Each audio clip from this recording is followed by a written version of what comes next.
Thank you all very much. You have any questions? You going to come down on steel or aluminum? Excuse me? You going to come down on steel or aluminum or auto parts or anything? Well, we're in great shape. The trade deal was made with UK. The Prime Minister did a great job. You know, they've been trying to make that deal for 12 years, and he got it done.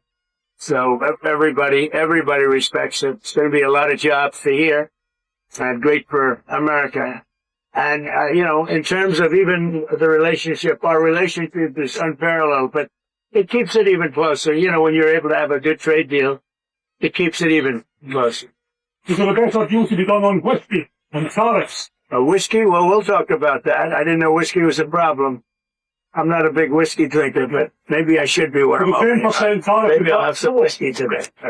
It's a 10% tariff of more. Well, we're going to take a look at it. What about Palmer, Mr. President?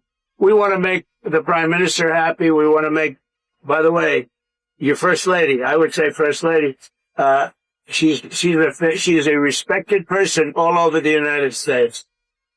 I don't know what he's doing, but she's very respected. As respected as him. I don't want to say more. I'll get myself in trouble.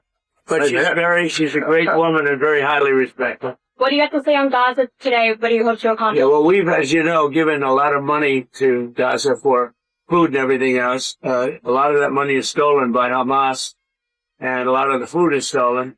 But we're very much involved, and I think it's one of the main reasons for our meeting. Yeah, we're going to be discussing it today. We'll be talking about Gaza. Do you get ceasefire going again?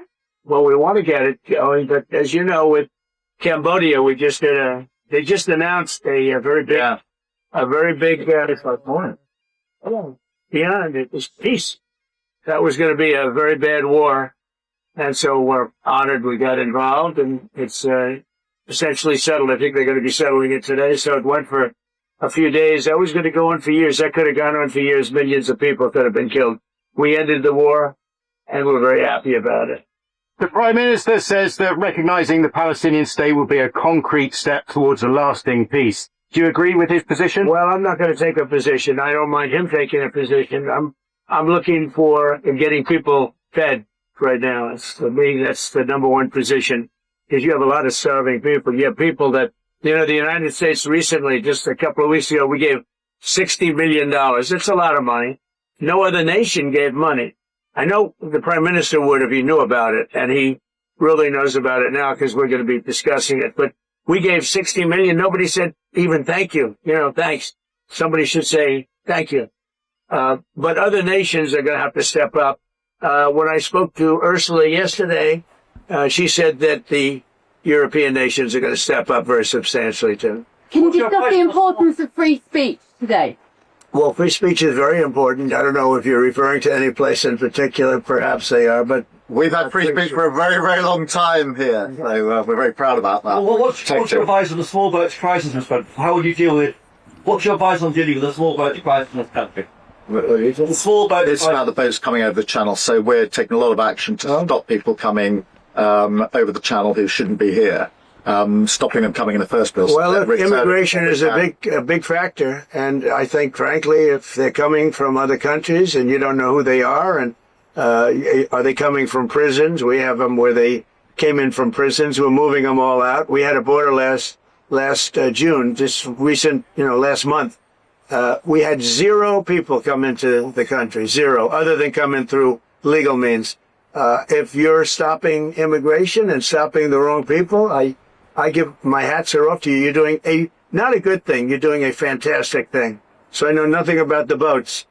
But if the boats are loaded up with bad people, and they usually are, because, other countries don't send their best. They send people that they don't want. And they're not stupid people. And they send the people that they don't want. And I've heard that you've taken a much stronger stance on. Yeah, we've done a lot of work stopping them coming. We just signed an agreement to return them, and we've returned 35,000, in fact, as the first year of this Labour government, of people who shouldn't be in this country. So we're very pleased that we're getting on with returning people who've got no right to be here. That's great. As somebody that loves this, I love this country. My mother was born in, as you know, in Scotland, and it's an incredible place, a beautiful place. And if that be the case, I congratulate you. That's exactly, because, Europe is a much different place than it was just 5 years ago, 10 years ago. And they've got to get their act together. If they don't, You're not going to have Europe anymore as you know it, and you can't do that. This is a magnificent part of the world, and you cannot ruin it. You cannot let people come in here illegally. And what happens is there'll be murderers, there'll be drug dealers, there'll be all sorts of things that other countries don't want. And they send them to you, and they send them to us, and you've got to stop them. And I hear that you've taken a very strong stand on immigration, and taking a strong stand on immigration is imperative. Mr. President, Prime Minister Netanyahu said there's no starvation in Gaza. Do you agree with that assessment? I don't know. I mean, based on television, I would say not particularly, because those children look very hungry. But we're giving a lot of money and a lot of food, and other nations are now stepping up. I know that this nation is, right? It's here. a humanitarian crisis. Right. It's an absolute catastrophe. Are you And nobody wants to see that. And I think people in Britain are revolted at seeing what they're seeing on their screens. So we've got to get to that ceasefire. And thank you, Mr. President, for leading on that, and also to just get more and more aid in. And again, America's done a lot on this. A lot of countries have done a lot. We're now working with Jordan on getting direct aid drops in, but this is a desperate situation. Do you think Israel has done all it can do to avoid civilian casualties in Gaza? Well, I think nobody's done anything great over there. The whole place is a mess. It'll get straightened out, but it's a mess. They have to get food and meantime, food and safety right now. And ultimately, look, Hamas did a horrible thing, and they paid a big price, but Hamas did a horrible thing. But I always said, when you get down to the last 20 or 10, they're down to 20. We got a lot of hostages out, and you helped us, by the way. Yeah. But we got a lot of hostages out over the last 6 months that I've been in. I've been in office for 6 months now. And these hostages have been, many of them have come to the Oval Office and they've thanked me so profusely. I said, you don't have to thank me. I did what I have to do. But I always said, when you get down to the final 20, they won't release them, because that's like their shield. Very unfair. And so something's going to have to be done. And they were really unwilling to talk. But I've said that. When you get down to the final 10 or 20, it turns out to be 20. I thought that would be the number. I said, they're not going to be dealing with us. And, many of the hostages are now dead, you know that. And parents come up to me, a woman came up to me 2 weeks ago. She just wants her son back. And I said, how's he doing? My son's dead, sir, but he's with them, and we want the body. She wanted the body of this young boy, of her young, beautiful son, just as much as if he were alive. It was just as important. There was no difference. And it's a tragic situation, frankly. But we got a lot out, and now possibly the fight will have to be a little bit different. But they have totally changed now. They don't want to give hostages. Very unfair. You have 20 living people. In this case, living. You have many dead people too that they want to get a long time as well. Yeah, they have 20 living people, and I told Israel, I told Bibi that you have to now maybe do it a different way. Do you think a ceasefire is even possible, Mr. President? Yeah, a ceasefire is possible, but you have to get it. You have to end it. You're talking about with Israel's. You're talking about there, because we have many ceasefires going on. The whole world is. If I weren't around, you'd have right now 6 major wars going on. India would be fighting with Pakistan. You see what we just did yesterday with 2 nations that we're trading with. And during the trade, I said, I'm not going to do any trade deal unless you guys settle your differences. And we got it settled in 24 hours. I mean, they just announced it was settled, which was a tremendous thing. But Serbia, Kosovo is another one. We have many hotspots that were at war. I think a very big one was India and Pakistan, because you're talking about 2 nuclear nations. That was a very big one. But now we get help from the UK. The Prime Minister's helped. We have cases where we specifically need the help because somebody comes from here that you're aware of. And, when you come from a country, you can do things, and I call up the Prime Minister, and all of a sudden he's able to do things. True also with other presidents and prime ministers. But we've done it. Nobody's ever done what we've done. We have 6 different major if you take a look at Rwanda and the Congo, Republic of the Congo, they've been fighting for 31 years, 8 million people dead. It was going on. Nobody could go to that part of Africa. They were being killed. To even walk there, you're being killed with machetes. And it was a violent situation.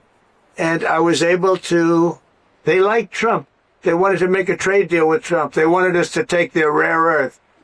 They want to give us their rare earth. And I got to know the leader of the Congo. I got to know both of them indirectly. And I called them. I said, let's end the war. I don't want anything until you end the war. And we ended the war. As you know, the foreign ministers came up 2 weeks ago, and the leaders are going to be coming very shortly to Washington, Rwanda and Congo.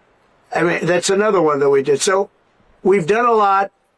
It's an honor to do it. It's not hard for me to do it. And I use, not in all cases, but I use a combination of knowing them a little bit, or in some cases knowing them a lot. I know, the leaders of Pakistan and India, I know them very well.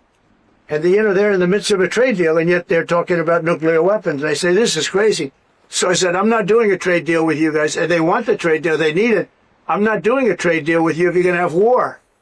And that's a war that spreads to other countries. You'll get nuclear dust.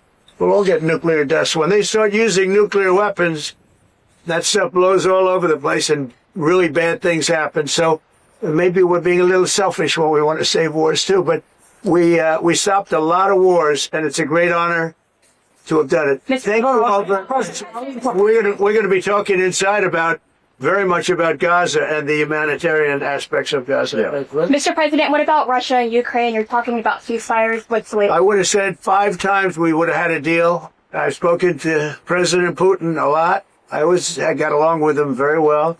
But 5 times, and every time 4 times maybe. But we've had discussions. You and I have had discussions. Yeah. We thought we had that settled numerous times.